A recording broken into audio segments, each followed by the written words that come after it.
Hello there, and this is Divide and Conquer, a submod of 3rd Age Total War, a mod for Medieval 2 Total War Kingdoms, a DLC for Medieval 2 Total War, and we are playing as Isengard. We're going to do the Isengard campaign. Initially I went for very hard for the difficulty, and then chickened out and went down to very hard, which I still regret. This is going to be hard from what I've played so far. We'll see how that goes in a second. So yes, we are Isengard. I'm going to assume you're familiar with the lore of Lord of the Rings and know what that's about. And of course, it wouldn't be Lord of the Rings without a ring for us to get. At the start of the campaign, it does mention that if the ring is discovered, we can send Saruman out to try and get it. That way we can stop being the secondary villain to Sauron and become the real Dark Overlord of the world, which sounds nice. It also notes here that there's going to be a long delay before you're allowed to recruit many of your core units, so you have this more scrappy early game where everyone's just got militia and general trash that we have to get through before the real good stuff like the Uruk-hai soldiers start being put out onto the field. So we're here at Isengard, and Rohan are nearby. They're going to be our main enemy, of course. The objective of the entire campaign is to defeat Rohan and also hold 30 regions, which will probably happen along the way. The issue though is that Rohan start out as an established faction, so they're going to have a load of stuff roughly over there, but we're just a one region faction who probably can't take them, just in terms of economy at least.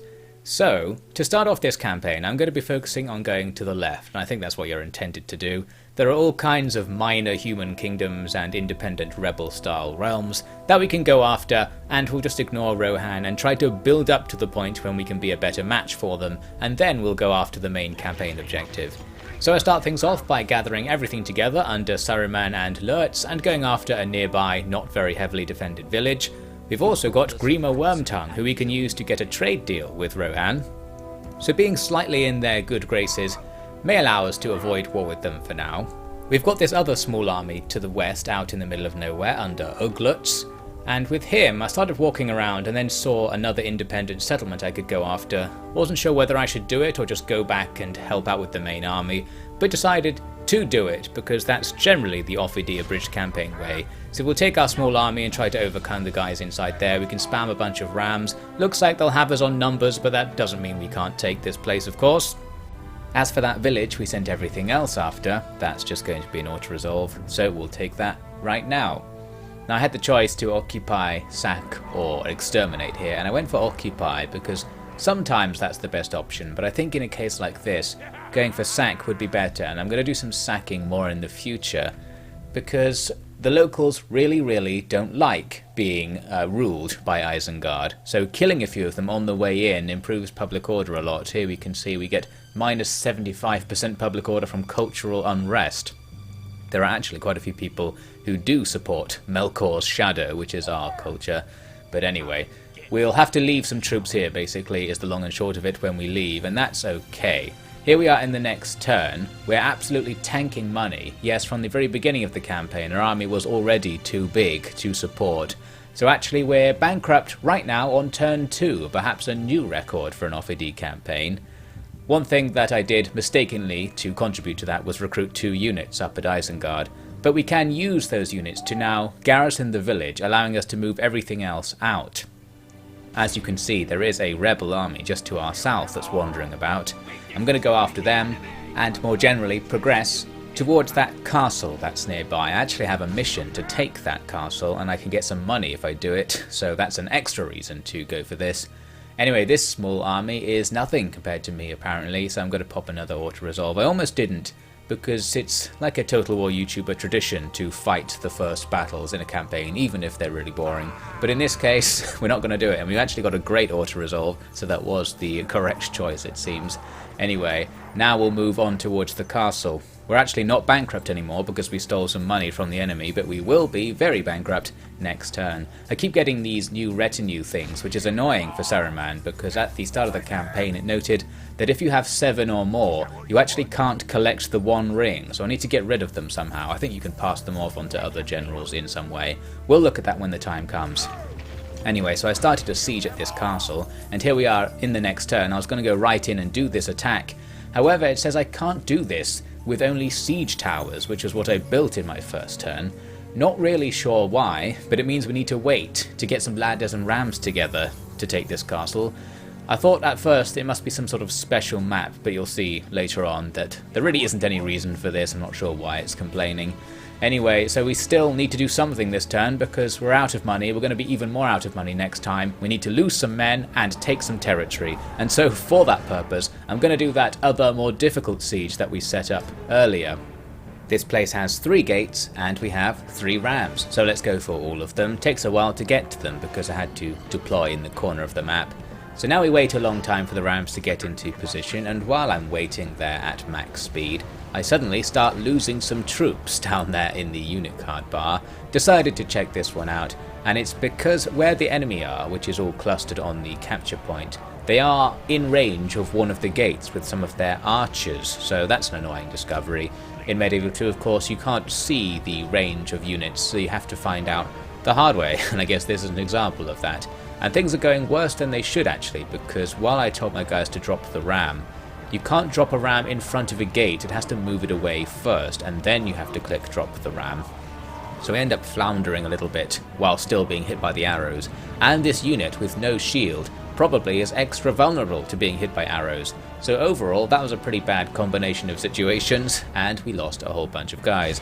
The other 2 gates were opened without incident, and some of those archers came down into the town to face us. We had a little bit of an archer battle, but I think mine are worse there. But still, we're going to charge in with infantry as well. Here, another unit's coming down on the other side of town, and we're going to rear attack them with these half-orc spear guard, who look particularly cool, so that's good. We can also hit them from the front as well with some Uruk-hai raiders, so that's going to be a good engagement. I sent my general with his berserkers in to fight these enemy archers. Some of them are partying way too hard, but hopefully we'll be able to win that fight. The one problem we have is that sometimes archers will still fire while in melee, and that was one of those situations, so they're still shooting my archers throughout the fight. That other unit, which is a Jav unit, has been attacked from 2 sides by my raiders and spear guard.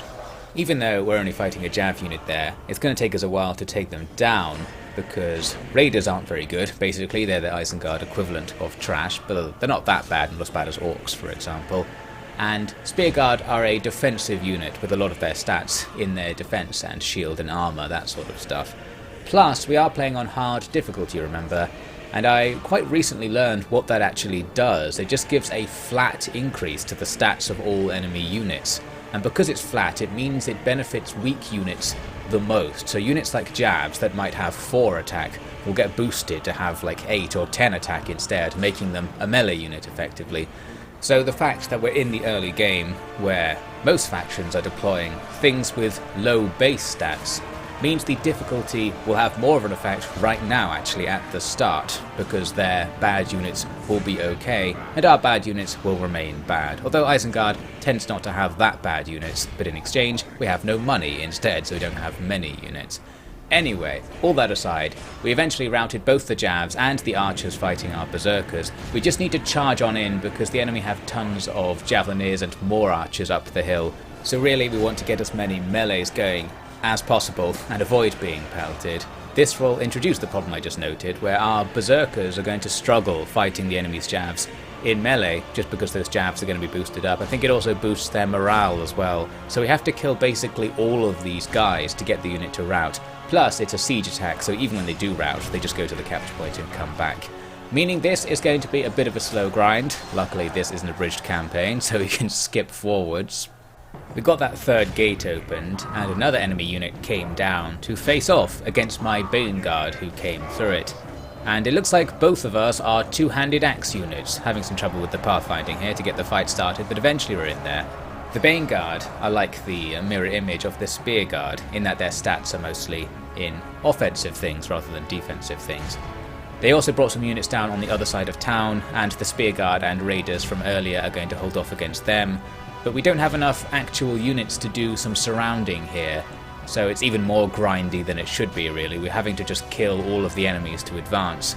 Eventually we do get rid of those Jav units, and I tried to get my men to go and attack those axe guys from behind, but the axe guys turned round, and the positioning isn't quite there anyway. Plus the fact that we just routed some units doesn't mean they're not going to come back, so rear attacking the enemy right there would cause us to also be rear attacked, so maybe not even the best thing to do.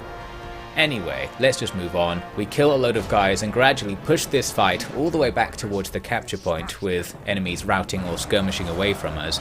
And once we're at the capture point, things will really slow down because we have to kill absolutely everybody to win this battle due to them being unroutable. One thing we have on our side is the fact that the enemy units are all two-handed axemen or archers in melee, which presumably both have very low melee defense stats, so they're quite easy to kill even though they'll kill a decent number of us at the same time. I also had that Uruk Tide ability, which I activated on my berserkers. No idea what it does because it doesn't say, and I have not looked it up of course, so if anyone knows, do let me know in the comments because that would be handy. Also tried using my archers to kill the enemies by shooting them in the back, but probably hit my own men more, so I'm not sure if that's the best idea. Anyway, we ended up with this result. We lost a quarter of our army, but the enemy lost a lot more, and we did successfully take the town, and this time I'm going to go with sack to prevent any sort of trouble with public order. You might notice that all of these settlements we're taking, they have pretty much no population, so sacking not only doesn't really do that much because there aren't that many people to kill, but these places are kind of useless. We can't recruit from them, they don't actually make us that much money, and indeed we're still going to be bankrupt even after our recent expansions, so we need to do a lot more basically to stabilize our situation. The next step will of course be to take this castle we have under siege. It's not defended by anything particularly special, but as mentioned, things that aren't special do become special on hard difficulty, so the militia and bandits they have are actually a little bit stronger than our Uruk Raiders, our generic melee unit. But still, we need to go in here and do something, and losing men is also an acceptable outcome due to the financial situation. They had some archers defending the northeast part of the wall, so I'm going to attempt at least to not advance towards it. They were absolutely annihilating the unit that was going towards them. Normally I would try not to walk towards archers, sometimes I don't, and that was a case where I did just start walking towards them to see what would happen, and indeed they started killing us, so now we know, let's not do that then. We'll make attacks in the east, west and northwest where things aren't so heavily defended, and right here Lurtz is going over the wall with his berserkers to take on these militia. It looked like it worked pretty well in the two towers, doesn't work quite as well in this game because these militia are buffed, and it takes a really long time to fight anything on a wall because you have so few of your troops actually at the front fighting at any one time. Had an uncontested climb on the western wall, so we'll have some troops to support Lurtz. My archers are just shooting over the wall at things walking about inside. On the eastern wall, there's going to be a more contested fight, but we are attacking with our best unit. We've got some Uruk warriors here, or Uruk infantry I think they're called. It's one of these units that I can't recruit because of this 60-turn weight thing you have to do before you get your main units. But we started with one unit of them, so we have one decent unit. Their stats are like double all of these militia stats, so even with hard difficulty they should be able to take them down. But that will be quite slow because we're fighting on walls, as I said. Also got some archers sneaking around to the south side of the town to make a surprise entrance over there later. Eventually the archers defending the northeast part of the wall went over to fight in the melee in the northwest, so I thought I'll go up here and fight their replacements, this bandit unit. This proved to be not very good actually. They're really heavily damaging the Uruk Raiders I sent over the wall. The bandits are another low attack unit that gets okay attack and can match the Uruks on hard. So we'll just have to leave them to it and see how that goes. Another thing I'm trying to do is open the gate now that the gate isn't so heavily defended. But I'm having some trouble because the gate has got stuck open. However, we can just exploit this. Once it's stuck open, you can move a unit up to the gate, like I'm doing right here. This will capture the gate and allow us to just pathfind through it normally. That way we're going to be on the inside. But another thing I wanted to mention about this is if you're looking very closely, you might notice the towers are absolutely annihilating my troops. I'm not sure what the rules are, but in other Medieval 2 mods the towers only shoot when there are same side units near them to represent them being manned. That does not appear to be the case in this mod, so the towers, even in areas you've already captured, are just shooting you constantly, and they can shoot backwards and sideways as well. That means anytime our units are near the wall, they're being shot. So it's kind of hard to tell in this very cut footage, but basically we're losing men all the time, even though the fights aren't going that bad. Tried to speed up one of the fights here in the northwest, With Saruman, his unit is a crossbow unit, so we can shoot at close range into the flanks of the guys up on the walls. Actually did a lot less damage than I expected, but still going to speed things up. And now, as the fight progresses towards the capture point, with our troops starting to be inside the town and the enemy AI deciding to fall back, those archers that I snuck round to the south come into play. We can hammer the enemy from behind, which doesn't really help after a while, because once you've killed enough enemies, the archers are too inaccurate to fire into them without hitting your own men, so I did stop doing that. But still, we ended up taking the capture point, some enemy units over on the wall routed, and then technically everything was routing for a moment, so the battle suddenly ends. We win. We did take enormous casualties really, the enemy took more of course, it was okay. But it was worse than I thought it was going to be, perhaps because of that tower thing, which doesn't really come across that well in this edited footage, as I said.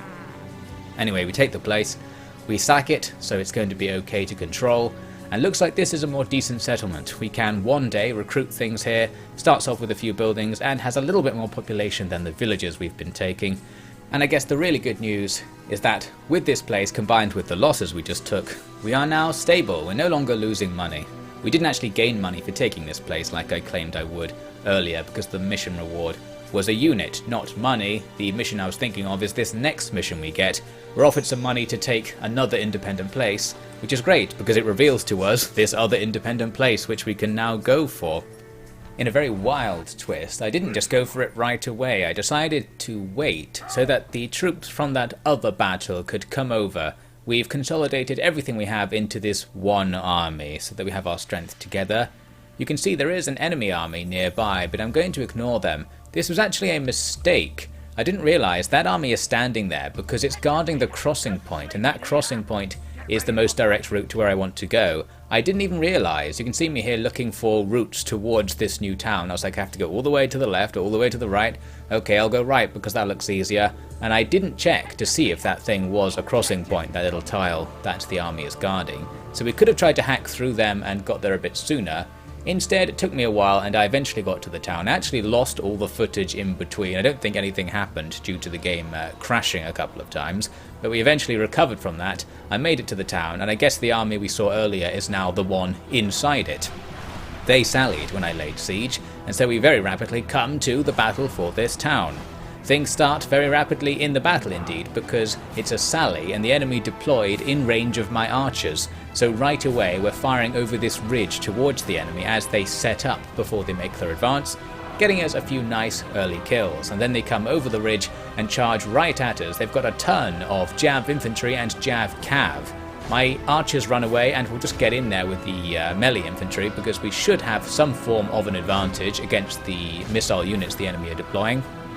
Don't have anything fancy we can do other than sending Ugluk around to the left to do some outflanking maneuvers, although really he's just going to get bogged down because they've got like 4 or 5 units of archers back here. So Ugluk's main goal was to keep running at these guys and stop them from shooting at us, and he achieves that for the most part, and indeed gets a few of them into melee. Saruman in the middle uses his special ability, Voice of Saruman. Not sure what it does, but I suspect it lowers enemy morale because there are some quite high strength units nearby that went down to wavering after I did that. So maybe that's what it does. If anyone actually knows, do let me know in the comments as always. Now things go quite well. This big line of Javs and Jav Cavs gets taken down and we start advancing forwards. You can see Ugluk stuck in with the archers there, probably being shot while in the melee as well, but not much we can do. It's time to just charge forwards to press our advantage, but because the enemy capture point is right behind where they are, they can come back from routing infinitely real fast, so the battle will now descend into a bit of a grind as we gradually kill these units over and over again. Trying to use my archers a bit tactically here to not lose too many troops as we do so, since when the enemy are weak, a couple of volleys of arrows might just make them rout right away to avoid any costly melees. You can see the balance bar's really far in our favour, but we do have to do a lot of mopping up to end this battle. All those archers over on the left took a really long time to corral and gradually kill, but somewhere in the mix we killed their general. That's going to speed things along. We pushed forward and started capturing the capture point as well. There were a few troops on it and they proved hard to kill, I think because my men are just tired at this point. And by the way, whenever I say men, I realise these guys aren't men in the lore of the game. Men as in troops is what I usually mean. And eventually we win the battle because we took that capture point and the last couple of units outside routed, and that's the end of that. Not such a bad fight, lost 300 men and killed something like 2,000. Pretty good stuff, and of course this village is now taken. I was about to sack it, but then for some reason I decided instead to occupy. I thought maybe they like me for some reason, or maybe the population's really low and they won't mind being occupied by us. Don't really know what I was thinking, but basically they are still annoyed about us being here. But there's the money bonus I was going for. We got it in the end, and our income has been slightly expanded by taking this place, so things are getting better and better in terms of economy. My main economic strategy is to build the slave pits everywhere. You just saw me building one in this village.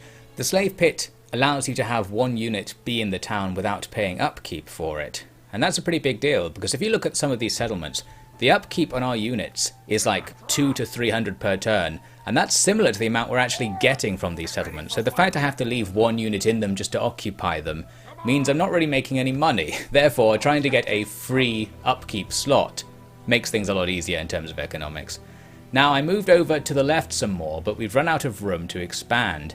There are more human settlements to capture, but they're all part of the same faction. There's a big human kingdom out there, the clans of something or other, the yellow guys. So attacking them is a bit more of a big deal. Because of that, I decided not to rush and actually go back and start building up my forces a bit more. I slapped a bunch of watchtowers down around the place to get some more vision on our territory, and started gradually forming up some kind of army over on the west side of our territory, ready to make an invasion. I also sent Grima Wormtongue up to Lothlorien, where I was able to get a trade deal with them for some reason. I did that specifically because I had a mission to do so, and that mission gives me 2 units of cavalry, which is great. With money being tight, suddenly getting 2 free units is pretty nice, although I have to pay for the upkeep, so it does make the situation worse in the long run. Still, I grabbed those new cavalry units and a new general who spawned, and started bringing them over towards Saruman here, hanging out on our western border. You can see there is a yellow guy's army standing right there, and this time I did actually realise it's standing there to defend a river crossing. So I'm going to form up on my side of the river crossing, wait for our troops to arrive, and then push forwards to see what we can do against the clans of Endwath, something like that. In the meantime, an emissary from Gondor comes and asks for a trade deal. I negotiated that up to an alliance, so that's pretty cheeky. If anyone remembers a really old meme on this channel that went something like, "Have you ever heard of the Gondor-Mordor Pact?" then shout out to you. This reminded me of that old meme. Anyway, so that's pretty cheeky. Now Isengard and Gondor have unified together to fight the forces of good and evil. And someone gave me 1,000 coins for doing this. There's some sort of Uruk bourgeoisie going on, and they're very happy with our performance. Anyway, so we carry on with the plan. I built roads in this region, which means there's now a bridge over that crossing point, making it more obvious. The enemy force on the other side won't be enough to stop us, even if I didn't wait for my reinforcements, but I do need to wait, because there are several settlements out there we need to take and probably some armies or something. However, all that aside, we've got a little bit of trouble, as you can see right here. It's our old friends, the Kingdom of Rohan. They have invaded. As you can probably tell, I have no defences against an invasion from Rohan because my strategy was to completely ignore them and hope nothing bad happened. But that strategy has now failed. Something bad is happening, and we are going to be at war with Rohan now, as opposed to when we can actually win the war. And this really is just the beginning of it. I assure you, things are going to get a lot more quote-unquote interesting from here on in. So why don't you join me for the rest of the Isengard Abridged campaign to see how this goes. Isengard calls for aid, but will Gondor answer that call, or can we somehow get out of this ourselves, and how much worse is it going to get? I suppose we'll start finding out in part 2, so I'll see you there.